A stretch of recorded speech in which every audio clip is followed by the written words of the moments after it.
unahin na natin, maternity notification. We have here, ayan. Pag nakapag-login na kayo, para muna to sa mga employers ha.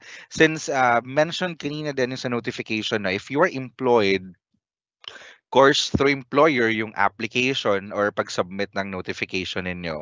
Employer then will notify SSS of your pregnancy as the female member. So mangyayari dito, employer will just access their online account and under inquiry, I mean rather benefits, meron dyan yung submit maternity notification. Okay. Tapos kung mapapansin ninyo or it's been mentioned earlier as well, na meron ng allocation of maternity leave credits right now, no? So for those of you wondering din, paano natin ipapasa yung leave sa child's father, alternate caregiver, it will be done dito sa ating notification. Kasi if you can see, kahit employed ka, inform your employer if you want to allocate 1 to maximum of 7 days no ng leave credits ninyo to child's father or alternate caregiver. Dito yung mangyayari lahat sa maternity notifications. You'll just have to encode as an employer naman your SS number, expected date of delivery, and dito yung option. Just have to tick if you want to allocate. Wait, I'll just use a pen. Ito. If you want to allocate, dito ilalagay kung ilang araw, di ba maximum 7 days, pwedeng isang araw, dalawa, tatlo. Kanina i-allocate, tapos take nyo lang yung option kung ano yung relationship. But if you don't want to avail yung, or you want to allocate yung leave credits ninyo, you want to avail the full maternity benefit, ito naman yung option. Okay? Yan.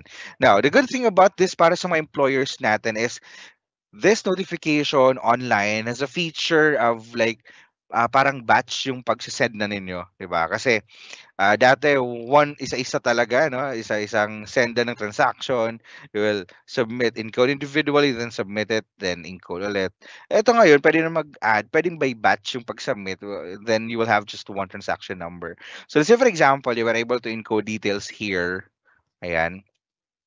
Tapos pwede nyo i-add, lalabas siya dito sa baba. And those that are added at the bottom, yung list, no, pwede pa yang i-edit. As long as hindi nyo pa sinasubmit yung notification, yung list, itong submit list, pwede pa itong i-edit. You can also actually delete yung na-encode kung namali, no? So, edit nyo lang to, tapos lalabas din dito yung edited na information and then you just have to click on update. Tapos, confirm nyo lang to, and that's it. Merong lalabas dito, record successfully updated. Taas. Diba? So again, nasa baba pa lang, hindi nyo pa nasasubmit yung list ng mga employees na ino-notify ninyo for maternity. Tapos, ayan.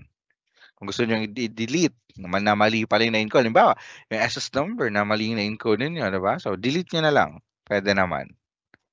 Then, delete. There. Tapos, meron din confirmation sa taas. Okay?